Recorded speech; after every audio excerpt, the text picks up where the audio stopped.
Hello po sa inyong lahat mga ka-crypto. Ako po si Pinoy Crypto Trader at sa video na ito ay atin pong pag-uusapan ang tungkol sa balitang ito kay Shiba Inu. Kung saan ang sabi po rito ay Shiba Inu silent accumulation phase is 330% surge. Ayan. Ang tahimik daw po na accumulation phase dito na nagaganap dito kay Shiba Inu ay mukhang magdudulot daw po ito ng isang matinding pag-angat sa kanyang presyo, kung saan ay isa raw po itong price surge na posibleng umabot ng hanggang 330%. Sa mga bago lamang po rito na hindi po nakakaalam kung anong ibig sabihin ng accumulation phase na ito, ay ito po yung panahon kung saan ay yung mga investors ay patuloy pong bumibili ng Shiba Inu tokens, or dinadagdagan po nila yung kanilang Shiba Inu holdings. Kaya ayan po ang ating pag-uusapan sa video na ito. Pero bago po tayo magpatuloy, ay nais ko lamang po munang bigyang linaw ang aking disclaimer kung saan ang nilalaman po ng video na ito ay hindi po ito isang financial advice. For education and information purposes lamang po ang layunin nito. Maliban po dito ay nais ko na rin pong magbigay babala na wala pong kahit anumang group chat ang Pinoy Crypto Trader. At ayan, sa ating pagpapatuloy ay ang sabi po rito ay Shiba Inu has been experiencing a sideways trading pattern in recent weeks, signaling a potential accumulation phase that analysts believe could end with a 330% surge. Kaya ayan, itong si Shiba Inu ay nakakaranas daw ng sideways na trading pattern sa mga nakaraang linggo, at ito ay nagpapahiwatig ng isang potential na accumulation phase, at ito po ay pinaniniwalaan ng mga analyst na maaring ito raw po ay magtapos sa isang 330% na pagtaas or price surge. According to analysts, the current trend could indicate an imminent spike similar to the one observed in February. Ayan, ayon daw po sa mga analyst, ang kasalukuyang trend na ito ay maaring magpahiwatig ng isang nalalapit na pagtaas or pag-angat sa presyo ni Shiba Inu, kung saan ay meron na po itong pagkakatulad sa naobserbahan sa performance nitong nakalipas na buwan ng Pebrero or February. Supporting this theory, TradingView analyst CryptoCheck recently applied the Wyckoff method's accumulation phase to SHIB's price chart. Ayan.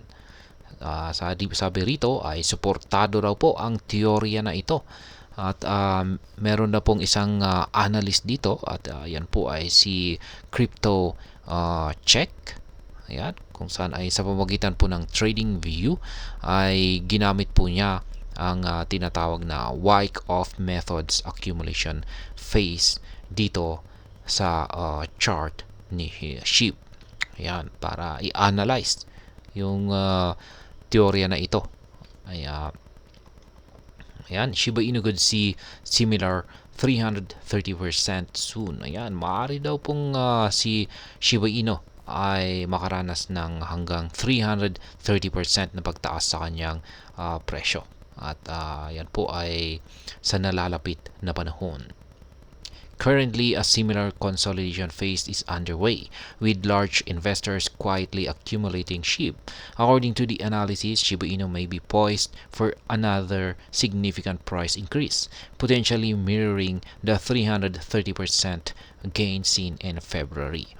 Kaya ayan, sa kasalukuyan ay isang katulad na consolidation phase ang nagaganap, kung saan ay tahimik na nag-iipon ng Shiba Inu tokens ang mga malalaking investors. At ayon sa pagsusuri, si Shiba Inu ay maaaring nakatakdang magkaroon ng isa pang matinding pag-angat sa presyo nito, na posibleng ito raw ay makaranas ng parehong 330% na pagtaas sa kanyang presyo na kagaya po ng ating nakita sa kanyang performance nitong nakalipas na buwan ng February. Given that CryptoCheck believes a Shiba Inu breakout is imminent, he has set his target to the 40 digits 5 range. This would represent a substantial increase from Shiba Inu's current price of 40 digits 143.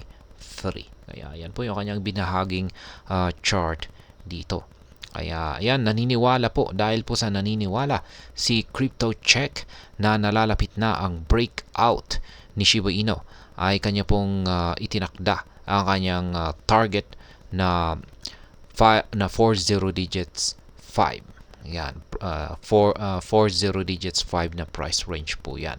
At ito ay magre-representa ng isang malaking pagtaas mula sa kasalukuyang presyo ni Shiba Inu na nasa 40 digits 143. Yan. Profit-taking targets for Shiba Inu. Ayan, ito po yung mga target kung paano mag-take profit ng or mag-take profit para sa ayan, yung mga naka-long positions dito kay Shiba Inu. Meanwhile, another analyst, MBM Crypto, identified key resistance and support zones for Shiba Inu. He noted that a descending trend line has suppressed Shiba Inu's price since April 2024. Ayan, meron pa tayong, maliban po kay CryptoCheck, ay meron pa tayong isang analyst dito, siya po si MBM Crypto. At ayan, siya po ay meron po siyang ibinahagi na isang resistance at saka support zones para kay Shiba Inu, kung saan ay napansin niya ang isang descending trend line na siyang dahilan na pumipigil sa presyo ni Shiba Inu mula pa noong buwan ng April ngayong taong 2024. Ayan, this trend line has consistently acted as a ceiling for price movements, pushing the price lower each time it approached. However, he also pointed out that breaking above this trend line could shift market sentiment from bearish to bullish. Kaya ayan, ang trend line daw na ito ay patuloy po na nagiging sanhi or nagiging dahilan or nagiging harang dito sa itaas na siyang dahilan kung bakit or ito yung dahilan na siyang pumipigil sa presyo ni Shiba Inu. Kaya sa tuwing umaangat daw itong si Shiba Inu at bumabangga po siya sa resistance trendline na ito, ay yan, nauuntog po siya at muli itong bumabalik sa ilalim nito. Kaya yan, gayon pa man ay itinuro rin niya na ang isang breakout, yan, kung nabasag daw po ang trend line na ito, ito raw po ang maaring magbago sa market sentiment ni Shiba Inu, kung saan ay mula sa nararanasan po nitong bearish market condition ay magiging bullish market condition na ito. Ayan, ito po yung chart na ibinahagi ni MBM Crypto. Ayan, meron tayong resistance zone dito at saka support zone. Ayan. Analysts discuss potential breakout target. Ayan, tinalakay ng isang analyst ang mga potential na target ng breakout kung sakaling ito nga ay nagkaroon ng breakout, itong si SHIB. At ayan, MBM Crypto further shared a potential breakout strategy for SHIB traders. He suggested entering long positions once Shiba Inu breaks above the resistance zone of 40 digits 1875. Kaya ayan, balikan po natin yung kanyang chart dito. At ito po ang sabi ni MBM Crypto, kung saan ay nagbahagi po siya ng isang potential na breakout strategy para sa mga SHIB trader. At sabi po niya rito ay ang pagpasok po ng long entry positions ay maaari daw po natin gawin kapag ang presyo ni Shiba Inu ay tumagos dito sa itaas ng resistance zone na 40 digits 1875. Yan, kitang-kita naman po natin dito sa kanyang chart. Yan, lagyan pa niya ng label na buy the breakout from this level 40 digits 1875. His analysis sets 3 price targets for taking profits after the breakout: 40 digits 2, 40 digits 225, and 40 digits 25. These levels correspond to the key resistance points where traders may face selling pressure. Kaya yan, balikan po natin ulit yung kanyang chart dito. At sa kanyang analysis or pagsusuri ay siya po ay nagbigay ng tatlong mga price target kung paano mag-take profit dito kay Shiba Inu kung sakaling nakaranas po siya ng breakout dito sa resistance line na 40 digits 1875. At yan, ito po yung meron po siyang tatlong target dito. Target 1, target 2 at saka target 3. Yung kanyang target 1 ay ang presyong 40 digits 2. Ang target 2 naman ay 40 digits 225 at ang target 3 ay ang 40 digits 25.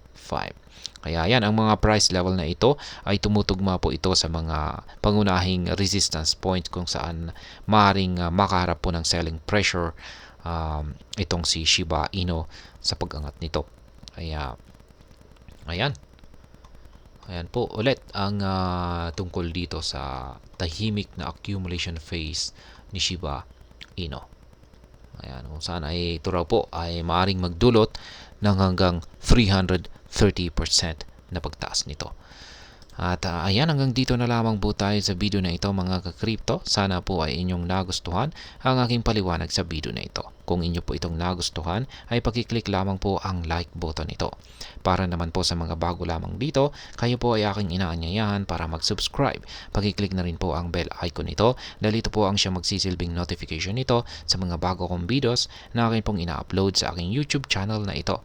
Marami pong salamat sa panonood. Ingat po tayo lagi at God bless po sa ating lahat.